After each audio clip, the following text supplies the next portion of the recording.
저와 함께 수요 예배를 할 때는 사도행전의 말씀을 나누고 있습니다. 그 중에서도 특별히 에베소 교회가 어떻게 만들어졌고 성장했고 그 끝을 보았는지를 함께 나누고자 합니다. 오늘이 벌써 두 번째 시간인데요. 시간이 많이 지났으니까 첫 번째 사건에서 나왔던 일들을 좀 정리하고자 합니다. 첫 번째 시간에는 19장 앞부분을 가지고 바울이 에베소 지역을 갓 찾아간 모습을 보았습니다. 바울은 확실한 사명감을 가지고서 에베소를 찾아갔습니다. 에베소에 내가 다시 가는 것은 분명한 하나님이 부르십니다. 그렇게 대도시인 에베소를 되찾은 바울은 12명 정도 되는 소그룹부터 복음을 증거하며 시작을 하게 됩니다. 그런데 문제는 기존에 예수님을 믿는다고 나왔던 사람들을 가만 보니 믿음이 있기는 한데 무언가 부족했던 것이죠. 자기들은 요한의 세례를 받았다고 말은 하는데 정작 예수님에 대해서 물어보니까 잘 모르는 것 같았기 때문입니다. 그래서 무엇이 문제인지 진단을 마친 바울이 세례 요한이 준비했던 예수님에 대해서 증거하고 그리고 예수님의 이름으로 세례도 줍니다. 그러자 사람들이 성령의 임재를 경험합니다. 방언도 하고 예언도 하며 영적인 일에 올바른 눈을 뜨게 되는 아주 놀라운 일이 발생을 했었습니다. 예나 지금이나 그렇게 한 번 임한 성령님은 사람을 떠나지 않습니다. 그리고 그 성령님은 하나님 나라 자녀에 어울리는 삶을 살게끔 우리를 계속해서 돕습니다. 내 판단을 의심 없이 그런 성령님께 다 맡길 때 내가 내 판단 스스로 못 내리면 망하는 거 아닌가, 그런 두려움이 들 수도 있겠지만 참된 자유와 기쁨이 거기에 있는 것이죠. 오늘 본문은 그 뒷이야기를 다룹니다. 이 말씀으로서 역사하는 성령의 충만이 얼마나 값진 것인지에 대해서 나오는 본문이 되겠습니다. 우리가 흔히 성령에 대해서 말하고 기적적인 사건 그런 거를 얘기할 때 기도 중에 응답을 받았다, 그런 나눔을 많이 하곤 하는데요.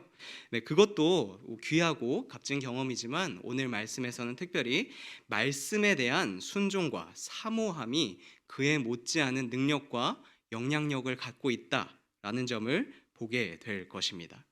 자, 서론이 길었습니다. 우리 본격적으로 우리 말씀 속으로 들어가 보도록 하겠습니다. 이 바울이 보기에 부흥이 불씨가 서서히 자리 잡는 것을 보고 나서 바울은 평소처럼 회당에 들어가서 복음을 전합니다. 많은 사람들이 모여 있는 곳에서 하나님 나라에 대해서 3달 동안 강론하면서 권면하고 가르치는 것이지요. 우리는 성령을 받고 방언도 하고 예언도 하고 기적도 막 일어나고 그러다 보면 지금부터 이제 다 끝났다, 내 인생은 한순간에 변화하여 이제는 거룩해질 것이다, 나의 삶은 이전과 같지 않다, 그렇게 생각을 먹곤 합니다. 물론 한순간에 사람이 변할 수도 있습니다. 그러나 일반적으로는 성령이 이렇게 홍수처럼 싹 훑고 지나가면 그 다음에는 꾸준히 이렇게 말씀을 채워야만 합니다. 이런 얘기가 있습니다. 우스갯소리인데요. 내 안에 하루도 빠짐없이 술을 채우면 나는 알코올 영성을 갖게 된다. 이렇게 치자면 일주일에 쇼핑을 하루에 5번씩 한다. 그러면 나는 쇼핑 영성을 갖게 되는 거죠. 똑같이 운동을 하루도 안 빼놓고 나는 꾸준히 매일매일 해야 된다, 하루라도 운동을 안 하면 걱정이 된다, 그런 사람들은 운동의 영성을 갖게 되는 것이겠죠. 우스갯소리로 재미로 하는 말이지만 그 안에 뼈가 있습니다. 이 사람은 어느 한 특별한 순간에 내가 나 자신의 전부가 아닙니다. 매일매일에 누적된 내가 나 자신이라는 것이죠. 매일의 습관이 힘이 빠질 수밖에 없는 인생이라면 그 인생은 머지않아 지치게 됩니다. 내 일상이 죄를 향해서 달려가고 있고 가끔 이렇게 일주일에 한 번 교회 나와서 회복되는 그런 인생이라면 다 그냥 죽어가는데 심폐소생만 받고 살아가는 인생일 것입니다. 반대로 매일매일 힘을 얻고 깨어 기도하는 사람은 생기가 있는 사람이 되겠지요. 성령의 바람이 강력하게 일고 예수님이 나에게 반드시 필요한 분이라는 것이 가슴에 확 닿으셨다면, 내가 눈물로 기도하면서 이 예수님이 나의 구주십니다, 나의 주인이십니다, 강하게 고백했다면 그 다음 날 성경을 집으셔야 됩니다. 이 성경을 통해서 우리에게 주시는 하나님의 은혜가 또 있기 때문이죠. 일상을 통해서 힘을 받아야 계속해서 건강한 삶으로 성장해 나갈 수 있습니다. 바울과 함께한 에베소 사람들은 그렇게 말씀 묵상을 한 3개월간 계속 해갑니다. 사도행전을 처음 읽는 사람이라면 그래 이제 뭐 부흥의 불도 확 트였고 말씀 묵상도 3개월 동안 열심히 했고 그러면 그 다음에는 뭐 하나님께서 준비하신 큰 은혜가 있겠구나, 이제 우리 교회는 되겠구나, 그런 기대를 가지실 텐데요. 그러나 참 묘하게도 현실은 그렇게 뜻대로 기대대로 흘러가지 않았습니다. 9절에 보니 몇몇 사람들이 나서서 순종하지 않고 오히려 많은 사람들 앞에서 복음을 공개적으로 비난하는 그런 일들이 벌어진 것이지요. 교회가 세워질 때 다 같이 한 마음이 되어서 서로 열심을 내는 것이 참 중요한데 이 세상은 뜻대로 되지는 않는 것 같습니다. 그래서 바울은 평소에 안 하던 일을 하는데요. 그것은 바로 제자들을 따로 세워서 또 2년 동안 가르치는 일이었습니다. 요즘 식대로 말하자면 이렇게 특별한 몇 명을 세워서 제자 훈련을 감행하는 것이지요. 제가요 사도신경을 좀 읽어봤는데 바울이 이렇게 하는 경우가 흔치가 않습니다. 이 함께한 동역자도 좀 열심히 안 한다 싶으면 쟤 다음에 데려가면 안 된다 막 그렇게 내치고, 어쩔 때는 좀 위기가 닥쳐왔을 때 본인이 똑똑하니까 그 머리로 위기 상황을 잘 모면하기도 하고, 또 어쩔 때는 위기가 닥쳐오면 막 기도와 찬송의 힘으로 어려움을 돌파해내기도 하고요. 너무 감당하지 못할 환란이 닥쳐온다 싶으면 또 지혜롭게 옆 동네로 도망가서 거기서 또 복음을 증거하기도 했고, 바울은 원래 이런 식으로 계속 복음을 전하여 왔습니다. 그러나 지금 에베소에 와서의 바울은 그때처럼 행동하진 않습니다. 제가 생각할 때 고민을 많이 한 것 같습니다. 내가 에베소에 와서 복음을 전하는 것은 하나님의 뜻이 확실한데, 하나님께서 나를 에베소로 부른 것은 확실한데, 이 소명을 참 잘 감당하고 싶은데 내가 어떻게 이 사람들에게 복음의 정수를 심어줄 수 있을까? 어떻게 하면 이 사람들이 이런 험악한 분위기 막 그거 아니라 그러고 서로 교회 안에서 막 싸우고 그런 혼란스러운 분위기 속에서도 시들지 않고 더 성령을 불태울 수 있을까? 그리고 그 고민에 답을 내립니다. 그 고민에 대한 답이 무엇이었습니까? 두란노 서원에서 제자들에게 날마다 강론한다라고 나와 있습니다. 다시 한번 매일매일 주의 말씀을 보는 겁니다. 그렇게 매일매일 하다 보니 우리 10절에 뭐라고 나와 있습니까? 2년 후 제자 훈련에서 가르친 말씀이 에베소를 중심으로 아시아 곳곳에 퍼졌다라고 나와 있습니다. 이 여기서 말하는 아시아는 에베소뿐만이 아니라 옆에 있던 뭐 골로새 지방이라든지 아니면 또 옆에 있던 라오디게아 지방이라든지 꽤 광범위한 지역을 일컫습니다. 바울이 혼자 했다면 뭐 평생에 걸려도 못했을 일을 이렇게 함께 말씀을 읽고 전념하니 많은 지역의 수많은 영혼들이 이렇게 복음을 접하게 되었던 것이지요. 우리 교회도 함께 말씀을 읽는 리딩 지저스 사역을 함께 하고 있습니다. 이제 시작한 지 3개월이 조금 안 되었는데요. 원래 하고 계시던 분들은 뭐 어려움 없이 잘 하고 계실 겁니다. 오히려 내가 성경을 많이 읽었었는데 그냥 이 정도만 하고 멈추고 그냥 나누는 데 집중하자, 그러신 분도 있을 것입니다. 하지만 통독이 익숙하지 않으신 분들은 좀 근질근질 하실 것입니다. 많이 밀려 계신 분도 이미 상당히 계신 걸로 알고 있습니다. 우리 이 말씀을 보면서 용기를 좀 내시기 바랍니다. 세상에는 저렇게 9절에 나온 것처럼 주의 말씀에 막 순종하지 않고 막 비난하는 그런 수많은 사람들도 있습니다.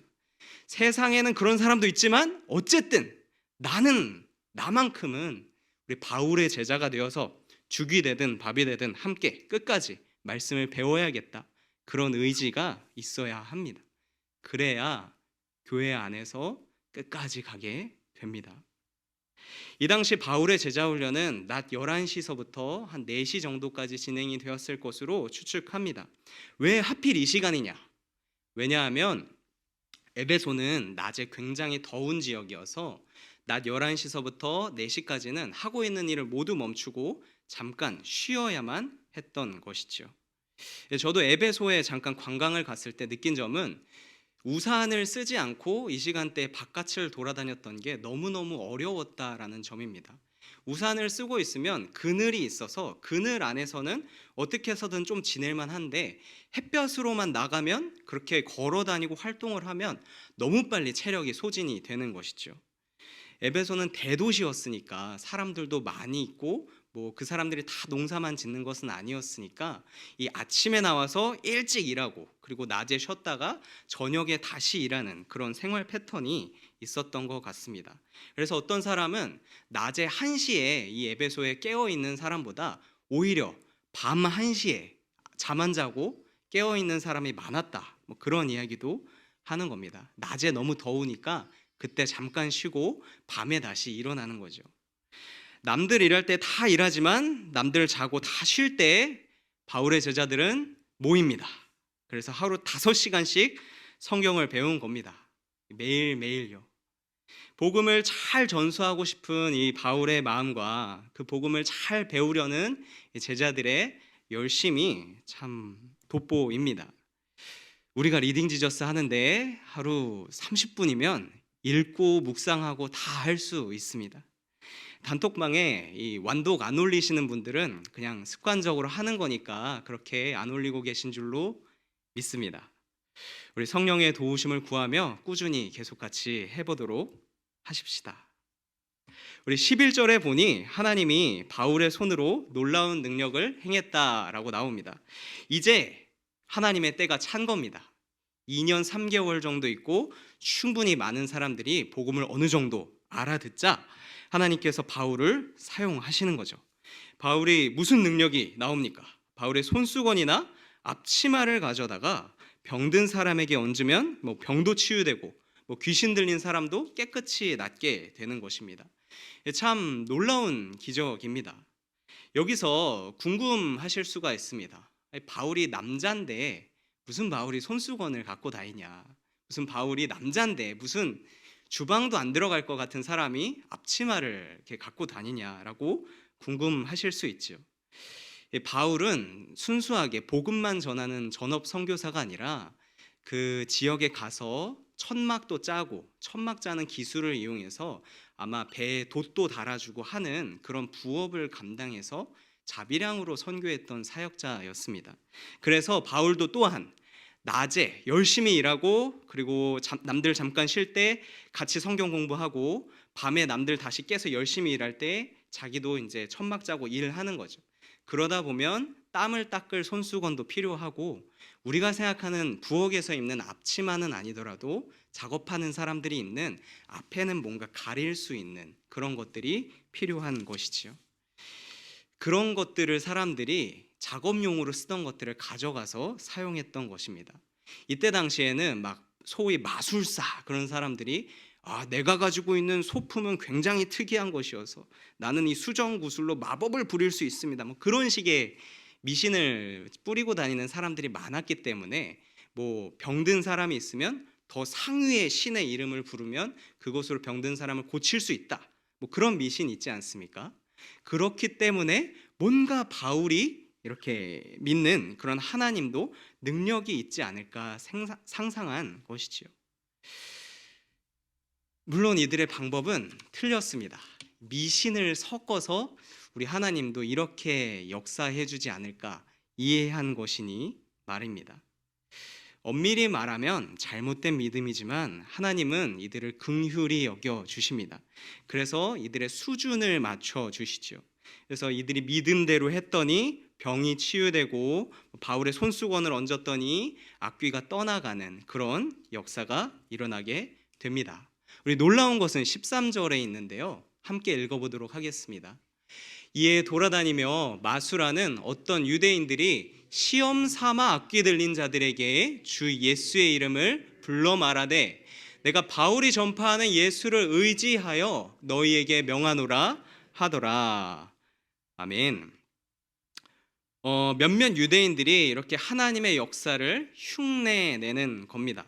정확하게 말하자면 예수의 이름으로 악귀야 물러거라 그러지 않고 예수의 이름을 의지하는 바울의 능력을 힘입어서 내가 너를 이런 식으로 이렇게 길게 잘 모르면서 이용했던 것입니다.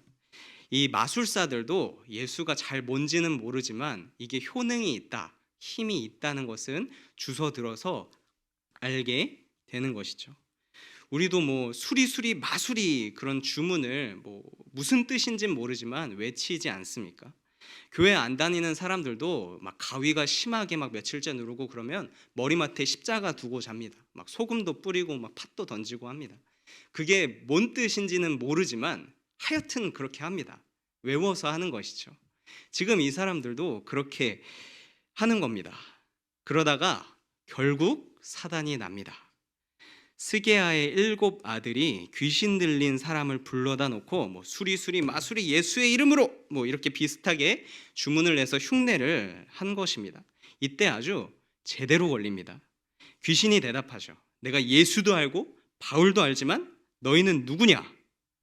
이 귀신도 다 아는 거죠. 이 사람이 진짜 하나님을 알아서 하나님의 이름으로 하는 건지 아니면 그냥 믿음이 있는 흉내만 내는 것인지. 이 귀신 들린 사람이 바로 7명한테 달려들어서 이 사람들을 때리고 눌러서 이기고 난장판을 피우고 그 난장판 와중에 옷이 막 찢어지고 옷이 찢어져서 막 알몸이 됐는데도 일단 여기 있으면 안 되니까 빨리 급하게 밖으로 도망치는 그런 사단이 벌어지게 됩니다. 그리고 이 일은 에베소 전역에 퍼지게 되지요. 하나님의 자녀인 우리들은 이해하지 못하지만 세상엔 이런 부류의 사람도 있습니다. 하나님이 어떤 분인지 알지만 심지어 하나님의 능력에 순종도 하지만 하나님을 따르지는 않습니다. 우리 지난달에 민수기에서 읽었던 발람 같은 사람이 바로 그런 사람입니다. 발람이 어떤 사람이었습니까?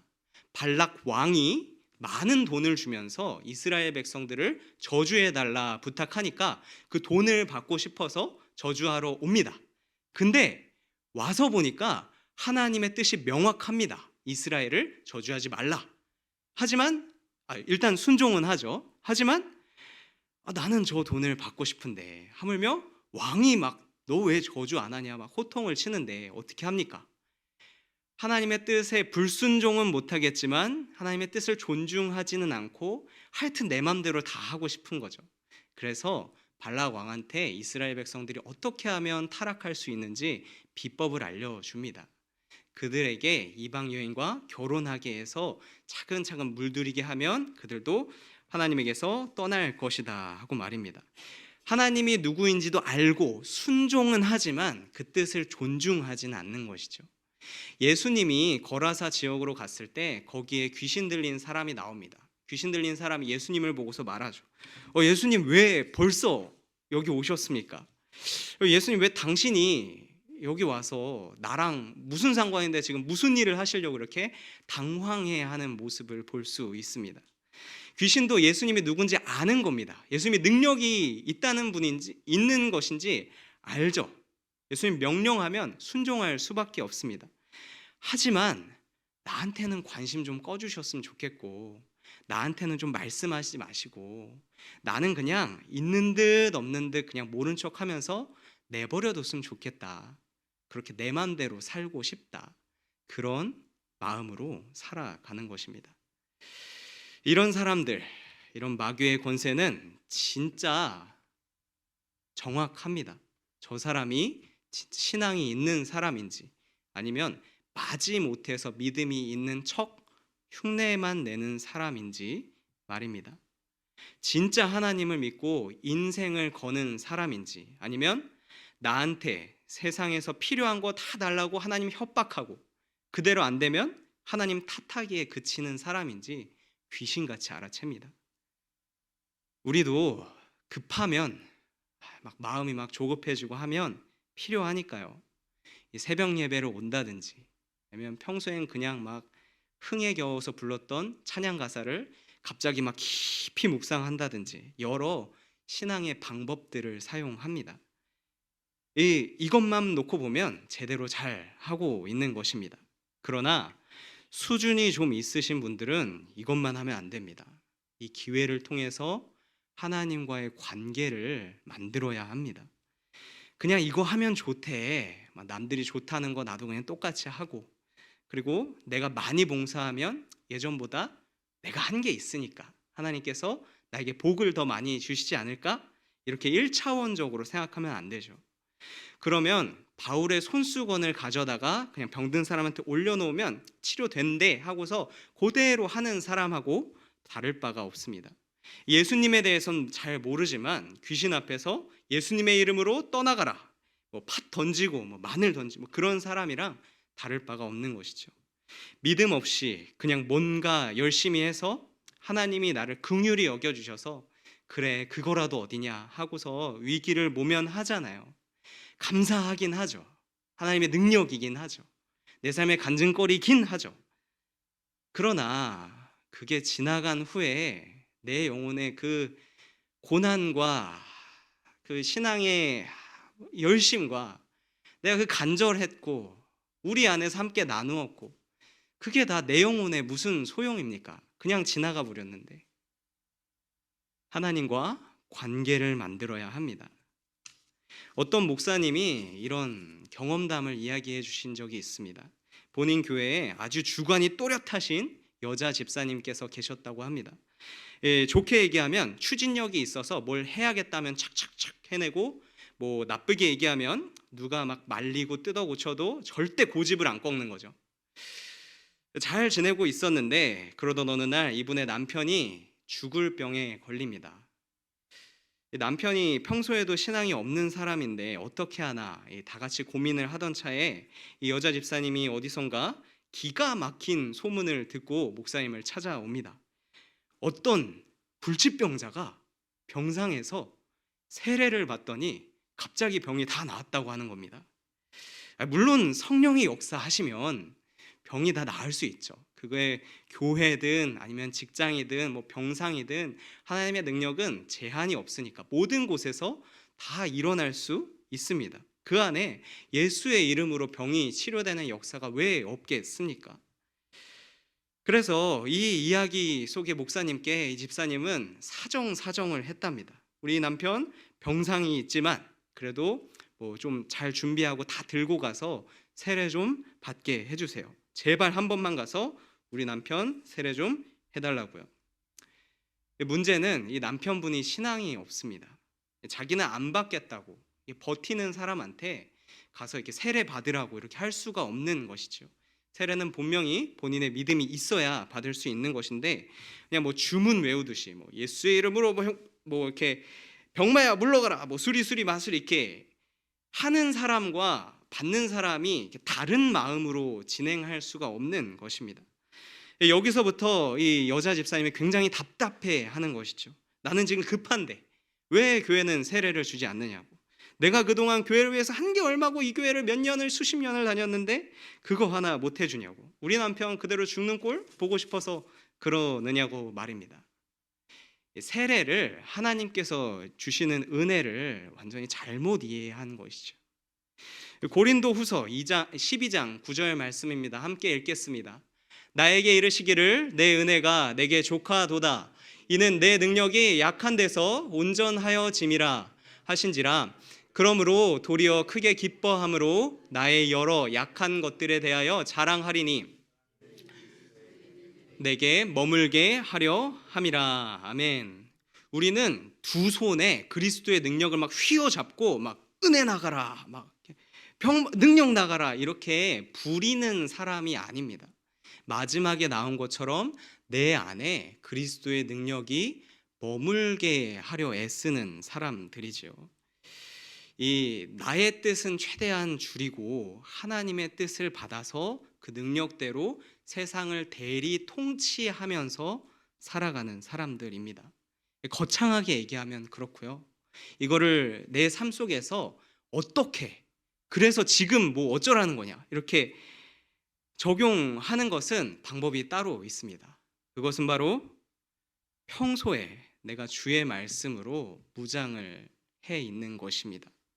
위기가 닥친 후에 이거 하려 그러면 내 마음이 이미 막 요동치기 때문에 뭐 이미 물에 빠진 사람은 지푸라기라도 잡는다 그러죠. 제가 볼 때는 지푸라기에 막 온 목숨을 다해서 막 잡고 누르고 그게 살려줄 것처럼 아둥바둥거리고 그렇게 착각을 하기가 쉽습니다.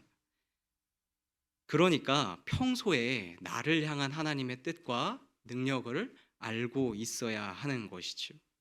에베소서 1장에 보면 후에 바울은 뭐 이런 에베소의 상황이 기억이 났는지 말씀을 전합니다. 우리 주 예수 그리스도의 하나님 영광의 아버지께서 지혜와 계시의 영을 너희에게 주사 하나님을 알게 하시고 너희 마음의 눈을 밝히사 그의 부르심의 소망이 무엇이며 성도 안에서 그 기업의 영광의 풍성함이 무엇이며 그의 힘의 위력으로 역사하심을 따라 믿는 우리에게 베푸신 능력의 지극히 크심이 어떠한 것을 너희로 알게 하시기를 구하노라. 말이 좀 길고 거창하게 썼지만 결론이 뭡니까? 너희들 하나님 알았으면 좋겠어. 이게 결론입니다. 너희들 성도들에게 병이 낫기를 원하노라. 성도들에게 뭐 귀신 들린 자는 평안하라. 뭐 성도들에게 이런 방식으로 하면 뭐 돈을 잘 벌 수 있다. 그런 말 대신에 궁극적으로 요구하는 바는 너희들 하나님 잘 알기를 원한다라는 것이죠. 주의 말씀은 굉장히 독보적입니다. 평소에 하나님을 묵상하고 따르는 성도는 소위 전문가라는 사람들이 감히 흉내내지 못하는 권위를 갖게 됩니다. 사람의 계획으론, 사람의 지혜로는 감히 상상조차 할 수 없는 일들을 해내는 것이죠. 이런 하나님의 능력을 본 마술사들은 자신의 책을 무더기로 가져와서 태웁니다. 자기 자랑이었죠. 이것만 있으면 내가 큰 능력을 얻을 수 있다. 나는 이 책을 공부한 사람이라서 너희들보다 우월하다. 그런 의식을 갖고 있던 사람들이 자기 자랑을, 자기 기반을 갖고 와서 불태웁니다. 이 은 5만이라고 적혀 있는 양의 책을 불태웁니다. 하루 일한 사람의 평균 싹값이 대충 오늘날로 쳐서 10만 원 정도 된다 칩시다. 오늘날도 뭐 기술이 좀 있는 사람은 20만 원, 30만 원 더 받는 사람들도 있지만 대충 한 10만 원 정도 하루 품삯이라고 평균적으로 정해 보겠습니다. 그렇게 되면 여기 있는 은 5만에 해당하는 책값이 얼마인지 아십니까? 무려 50억입니다. 예수의 능력 앞에서 이 50억이 무능하다라는 것을 깨닫고 나름대로 고백하면서 인정하는 것이죠. 예수를 잘 믿어서 50억을 버는 것이 인생의 중요한 목표가 아닙니다. 예수의 관계를 위해서 50억을 사용하고 때로는 50억을 버릴 수 있는 것이 건강한 인생입니다. 제가 말하는 것이 뭐 성도는 가난하게 살아야 된다 그런 것은 아닙니다. 여기 있는 성도님들이 부자가 되어서 저는 편하게 인생을 살기를 개인적으로 소망합니다. 하지만 이것은 그것과 완전히 다른 이야기이지요. 우리가 수준이 있는 성도가 되어야 하는데 세상 사람들과 똑같이 그 세상의 목표를 위해서 우리의 신앙을 이용하고 우리의 기도를 이용하고 하나님 뭐 그렇게 해서 되겠습니까? 막 협박하고 그러면 안 됩니다. 반대로 우리의 신앙의 목표를 위해서 세상에 있는 자원들을 사용하고 세상에 있는 자원들을 동원하는 성도가 되어야 하는 것이지요. 계속 반복하는 내용이지만 한 번만 더 하겠습니다. 이러한 결단, 이러한 우리의 감각은 어떻게 기릅니까? 어떤 과정을 밟아야 이런 감각이 섭니까? 평소에 우리를 향한 하나님의 말씀을 묵상함으로 길러집니다. 옛날에 한 2000년쯤 전에 에베소란 지역에는 바울이 이렇게 훈련이 잘 된 사람이었습니다. 그러니까 하나님이 바울을 쓰셨지요. 지금 서울에 2024년에 하나님께서 누구를 쓰신다고 하면 누가 쓰임을 받겠습니까? 누군지는 모르겠지만 답은 뻔합니다. 평소에 주의 말씀으로 단련이 잘 된 사람의 손이 하나님의 놀라운 능력을 행할 것입니다. 우리 마지막으로 이 찬양 한 곡 소개해드리고자 합니다. 우리 내 안에 가장 귀한 것이라고 하는데요. 우리 찬양팀이 가끔씩 부르곤 합니다. 내 안에 가장 귀한 것 예수를 알미라. 그런 찬양인데요. 우리 영국에서 그레엄 켄트릭이란 사람이 이렇게 원래 만든 찬양을 우리가 잘 가사를 이렇게 해석해서 우리나라로 가져왔습니다. 이 영어 원문 가사 1절만 해석하면 이렇게 해석이 됩니다. 내가 한때 소중히 여겼던 모든 것에 대해 나는 나의 인생을 쌓아 올렸습니다. 이 모든 세상이 뒤엎어지면 죽는다는 얘기죠. 나에 대한 전쟁이 일어납니다. 이제는 내가 얻었다고 생각했던 것들을 다 해로 여깁니다. 예수, 당신을 아는 것에 비해서 낭비고 무가치합니다.